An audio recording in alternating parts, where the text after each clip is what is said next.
Hey YouTube, this is Run to Christ, and this is Studies in the Spirituality of Jesuits, and the title, St. Ignatius of Loyola and the Jews.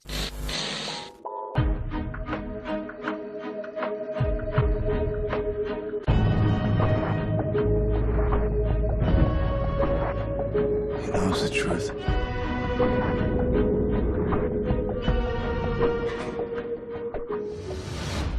Let's wake them up then, shall we? Now, just to give you a little bit of background before we get into this. My video of the other day, if you didn't see it, is Superior General of the Jesuit Order, Ignatius of Loyola is a crypto-Jew, debunked. Now, this video has come under a little bit of fire from people who would rather believe their own conspiracy theories than actual historical facts. Now, Loyola was not a crypto-Jew. It is literally impossible for that to be true, based on the genetics of the Basques. Loyola was a Basque, and they were genetically isolated for thousands of years. They did not intermingle, and as we peruse this book, Loyola and the Jews, you're going to see just how seriously the Spaniards took that. So, it starts here. This is just a little foreword, and this is where it gets into it. Historical context in Spain. The Jews of Spain endured a long history of oppression and subjugation, beginning with the Council of Elvira in 306, which forbade close relations of Christians and Jews. In their meeting in southern Spain, the Council Fathers decreed, if any cleric or one of the faithful takes a meal with Jews, they are ordered to abstain from communion. This restriction was mild, however, compared with those enacted in Visigothic Spain under King Sigismund in 613, who presented Jews with the ultimatum of baptism or exile. Many fled the country, but many more were converted before Sigismund died. Our general discriminatory policy against Jews continued for many years, with the 5th through 17th Councils of Toledo containing some sort of legislation against them. Jews were gradually stripped of rights, and humiliating and painful punishments, like flogging or pulling out of hair, were inflicted for misdemeanours. Under King Requeswinth, 653, all Jews were forced to sign a placatum, a lengthy oath which made the practice of Judaism impossible. Violations of the oath would result in death by fire or stone. So the Jews in early years were persecuted, and they went 400 years under Muslim rule. The Jews flourished more than ever before. They enjoyed a time of prosperity, creativity, and achieved great strides in poetry and rabbinic literature, medicine, and philosophy.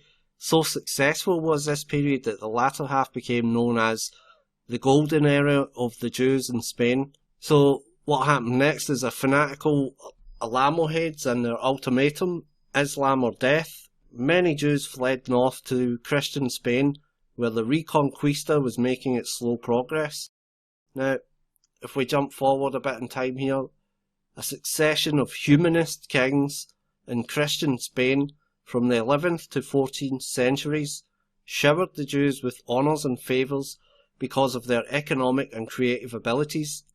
Ferdinand I of Castile, and this is in 1027 to 1065 was his reign, granted the Jews equal rights with Christians and even gave them important positions in his court. Now this is the beginning of what is known as the era of papal court Jews. Okay, the Jews were given high positions in the courts next to kings so that they could mediate between the Pope and the King when it came to finances. Now this is still happening today. This is why later on the Rothschilds and families such as that, this is how they gained power. The Rothschilds are called the guardians of the papal treasury.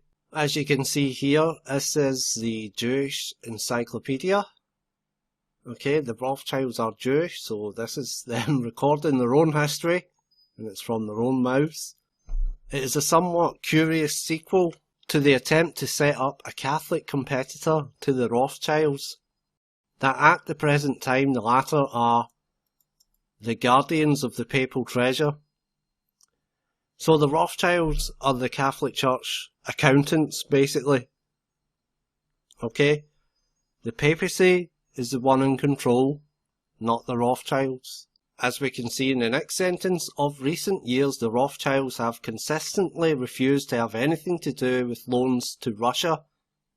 This is because they had a long-standing family grudge. But after they became the guardians of the papal treasure, loans to Russia went out.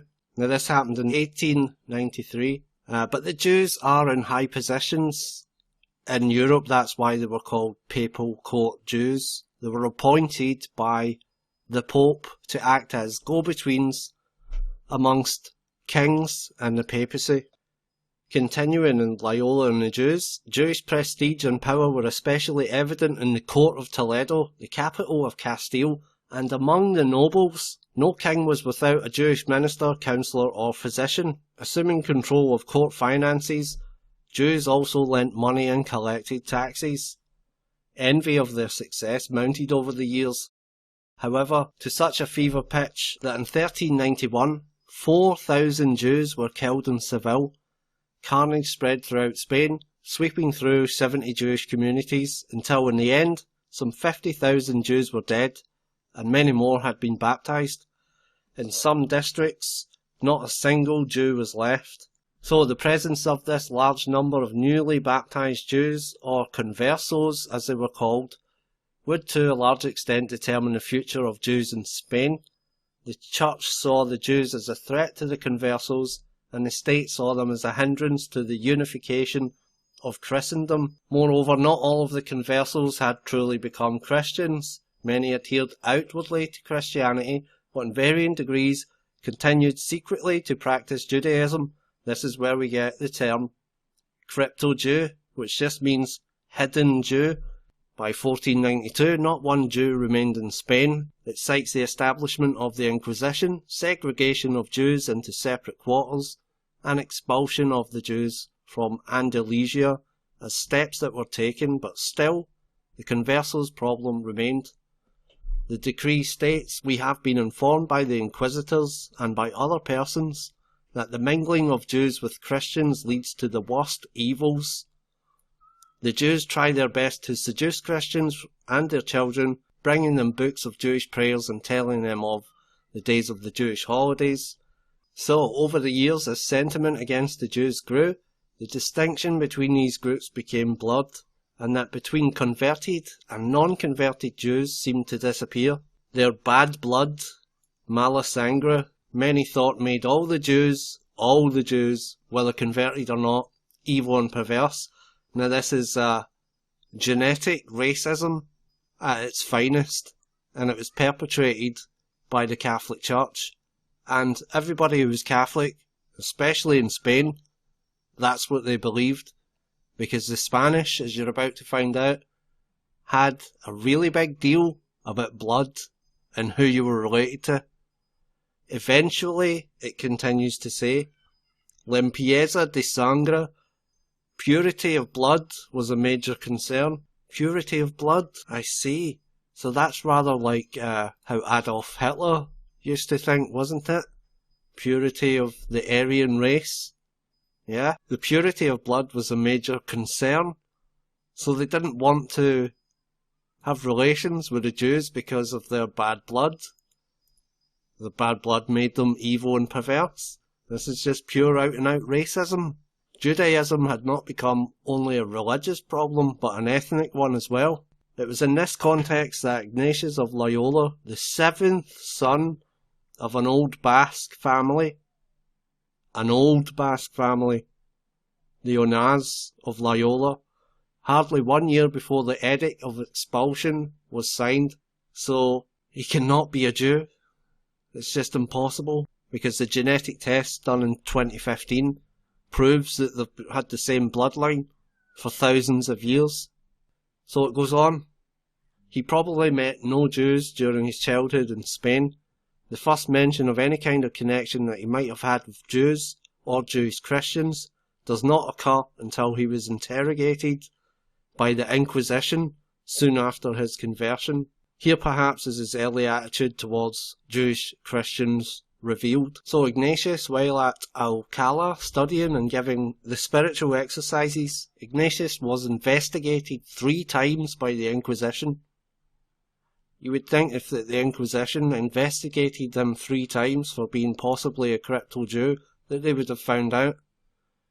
The reason he was investigated 3 times is he and his companions attracted much attention by their youth, their apostolic activity, and the manner of their dress. That got the attention of the Inquisition, and they wondered who they were. So the first 2 incidents were minor compared with the third, which resulted in a jail sentence of 42 days for Ignatius. After Ignatius had been in jail for 17 days, the vicar Figueroa finally questioned him. Polanco in his Vita Ignati Loyola records the interrogation as follows. When after the time described, the vicar Figueroa came to question him, and among other things asked him if he recommended observance of the Sabbath, that is Saturday, Ignatius replied, "For Saturdays I recommend special devotion to Our Lady, and I know of no other observances for Saturday. Moreover, in my country, there are no Jews." So, how can he be a Jew if there's no Jews in the country, and for the past hundreds of years they've been persecuted? There's a Purity of Blood Act signed into law, which, by the way, was only taken out of law in the 20th century. Doubtful of Ignatius' origins, Figueroa had dared to ask in veiled terms if his suspect were not indeed a converso who remained faithful to the Jewish devotions. Although it is difficult to say precisely what Ignatius intended by his response, it would not be entirely unlikely that his answer to Vicar Figueroa indicates that the Basque from Loyola in the province of, I don't even know how to pronounce that, Guipuzcoa? I don't know. Guipúzcoa.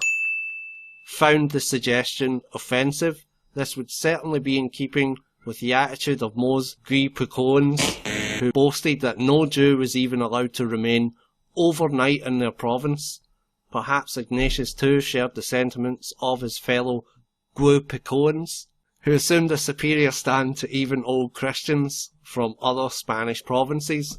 So his whole region and where he's from, they were basically racist towards the Jews. They weren't even allowed to stay there overnight in the province.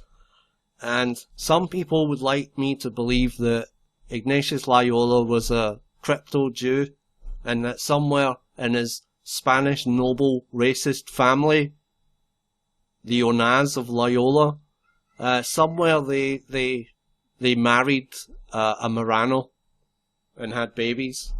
It's just not true. But that brings me to the final point I would like to make, and that is that I realise that Jews are involved in the evils in this world, but that does not mean that all Jews should be painted with the same brush. If those opponents who want me to believe that Loyola was a crypto-Jew, if they had done any research into the subject rather than just believing what they heard in the internet, they would have known how to cast doubt on my entire video, because all these people need is just a mere sniff of a Jew, the mere vapour of a Jew, and it's all conspiracy, and they're in on it, and they're, they probably have a bank account with the Rothschilds, and so on. This is how bad it's getting. The same kind of hostility towards the Jews that has been around for thousands of years is re-emerging today, now, with this whole attitude of blame it on the Jews, it's the Jews who are doing all the evils in the world. Not until his years of study at the University of Paris did Ignatius' more mature attitude become gradually recognisable. There he met Diego Leones, a young man who had heard so much about Ignatius that after finishing his studies at Alcala in 1532, he went to meet him in Paris. Diego, whose father was a new Christian, came from a well-to-do family. Though his Christian faith descended from 3 generations, Diego, because of his great-grandfather's Jewish origin, was still considered a Jew. So this information about Diego Leones will no doubt get the conspiracy theorists who want to blame everything on the Jews saying, see, the Jesuits were Jews. Yeah, but that's not true. That was only one guy, Diego Leones, right? And if you guys had known this, you would have brought it up already. Diego Leones ended up becoming the second superior general after Ignatius Loyola died. So, what then, are we to think that the Jesuits were Jews because of this?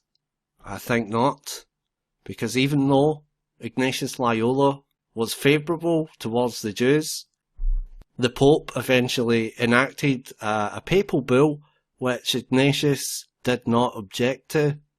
And the papal bull that I'm talking about, so the bull Cum Nimi Absurdum, until 1555, Ignatius had dealt only with Jews who wished to convert. The issue of the bull Cum Nimi Absurdum, with its unparalleled restrictions on the Jews of Rome, provides us with the opportunity to see Ignatius' attitude towards Jews who had no intention of converting. Issued in 1555 by Pope Paul IV, the papal document mirrors what many 16th century theologians had to say about the Jews. You can pause it and read it. So, the bull continues that, bearing in mind all these things, the Roman Church nevertheless tolerates Jews in the witness of the true Christian faith, but that as long as they persist in their errors, they will remain servants and the Christians will be the only free people. To overcome the evil power the Jews were gaining, the Holy See instituted measures of unprecedented harshness. The first of these was the establishment, for the first time in Rome and other papal cities, of obligatory Jewish quarters. After more than 1500 years of continuous residence in Rome, the Jews were to live in a ghetto with only one gate to enter by. That's right, folks. The Holy Roman Empire was the one that started the Jewish ghettos. It did not come by the Nazis. It was the Holy Roman Empire. Speaking of Nazis though, there was one famous Jew that lived in a German ghetto, a Holy Roman Empire Jewish ghetto, and that was Mayer D. Rothschild. It goes on to say, all synagogues except one in each city were to be destroyed, and all Jews were to wear badges to indicate their Jewishness. And Ignatius Loyola went along with this. For the first time, papal policy was aimed primarily at converting Jews to Christianity, whereas in the past there was only a vague expectation that the Jews would eventually be converted. So it goes on to say the Jews are tolerated to the end that they may be converted. So Father Giacomo Martina has traced the thinking behind the bull to a long line of Catholic theologians who, beginning with Augustine, developed a theological foundation for anti-Jewish sentiment, using St. Paul's example of the Old Testament figures of Jacob, Esau, Sarah and Agar, using Romans 9:13 and Galatians 4:22 through to 31 to show Christianity's superiority over Judaism. Augustine added a more temporal interpretation to Paul's doctrine. The Jews, like Esau, have lost their birthright and must now serve their younger brother Jacob. So, it's the Catholic Church that came up with replacement theology, and it's they who first claimed that they've lost their birthright, and they tried to use scripture to defend it. So in 1555, and for many years afterward, the Pope, as head of the government of the Papal States, quite openly violated the equality and human dignity of the Jews, and precisely for religious reasons. When the bull was published, Ignatius sent copies of it far and wide with instructions to pass them around to other Jesuit houses after they had been read. In this way he not only helped promulgate the bull, but he seems to have agreed with it. In a letter to the rectors of Jesuit colleges, he comments that the bull Contra los Judeos, against the Jews, is very necessary in those lands where they are permitted to live, which also suggests that he thought the Jews were somehow foreigners in a country they had occupied longer than the Christians. which seems to be a common theme amongst modern conspiracy theorists, that Jews are somehow foreigners in a country they had occupied longer than Palestinians, for example. And we'll get to the history of Israel and Palestine in a future video, but what's apparent here is that agreement with this unjust bull, Ignatius was guilty of the blindness of his time. You see, when it comes to the end of the day, the Jesuits served the Pope. And it goes on to say it should come as no surprise that Ignatius did indeed approve of the bull. A hopeless victim of the blindness of his peers, while he seemed to have agreed with the bull and the establishment of the ghetto, so he was in favour of the ghettos, showing a religious anti-Judaism, he in no way shared what he called the temperament of his fellow Spaniards, a phobia and dislike for all Jews, converted or not. If we distinguish between race and religion, we find that although Ignatius shared the strong feelings against the Jewish religion and all who practiced it, he clearly transcended his age and his open-mindedness towards the Jews as a race of people. So there was some Jesuits that were Jews, but they were not crypto-Jews. It was well known that these people were new Christians. They did not practice Judaism, because if they did, they would have been treated like how Rome treated Jews who refused to convert. They would have been killed or expelled from the land. And Loyola was in favour of that, to protect the one true faith. What happened next? Does this give ammo to fire at the Jewish New World Order? Well, it would certainly seem that way.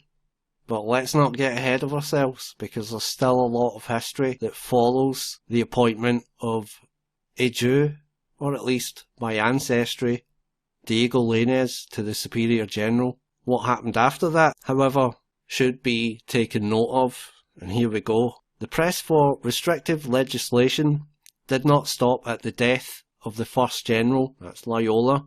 Even in the time of Lainez, the second Superior General of the Jesuits, who was himself of Jewish blood, there were renewed attempts to restrict admission of new Christians to the society.